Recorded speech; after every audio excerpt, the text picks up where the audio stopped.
മലപ്പുറം പൊന്നാനിയിൽ പോലീസ് ആളുമാറി നിരപരാധിയെ ജയിലിൽ അടച്ചു. ഭാര്യയ്ക്ക് ജീവനാംശം നൽകുന്നില്ലെന്ന കേസിൽ വെളിയംകോട് സ്വദേശി ആലുങ്ങൽ അബൂബക്കറാണ് ജയിലിൽ കിടന്നത്. പരാതിയുമായി ബന്ധുക്കൾ കോടതിയെ സമീപിച്ചതോടെ യുവാവ് ജയിൽ മോചിതനായി. ജീവനാംശം നൽകുന്നില്ലെന്ന ഭാര്യയുടെ പരാതിയിൽ വടക്കേപ്പുറത്ത് അബൂബക്കറിനെ അറസ്റ്റ് ചെയ്യാൻ തിരൂർ കുടുംബ കോടതിയിൽ നിന്നുള്ള വാറന്റ് ഉണ്ടായിരുന്നു. പോലീസ് നേരെ പോയത് ആലുങ്ങൽ അബൂബക്കറിന്റെ വീട്ടിൽ.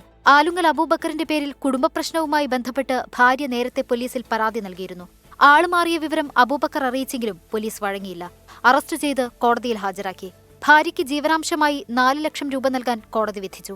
തുകയില്ലെന്ന് പറഞ്ഞതോടെ 6 മാസം തടവിനും ശിക്ഷിച്ചു. എന്നാൽ സംശയം തോന്നിയ ബന്ധുക്കൾ നടത്തിയ അന്വേഷണത്തിലാണ് യഥാർത്ഥ പ്രതി വടക്കേപ്പുറത്ത് അബൂബക്കറാണെന്ന് വ്യക്തമാകുന്നത്. കോടതിക്ക് കാര്യം ബോധ്യപ്പെട്ടതോടെ യുവാവിനെ കോടതി ജയിൽ മോചിതനാക്കി. തിരൂര് കുടുംബ കോടതി കൊടുന്നു. അവിടെ ജഡ്ജിന് മുന്നിൽ ഹാജരാക്കി.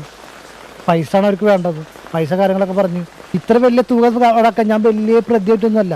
ഞാൻ വലിയ പ്രതിയല്ല. എൻ്റെ ജീവിതത്തിൽ അങ്ങനെ ഉണ്ടായിട്ടില്ല. ജഡ്ജി 4 ദിവസം കൊടുക്കാൻ പറ്റില്ല. പഞ്ച് പറഞ്ഞു എന്നാൽ ഓക്കെ, എന്തായാലും തവന്നൂർ ജയിലിൽ കിടക്കേണ്ടി വരും പറഞ്ഞു.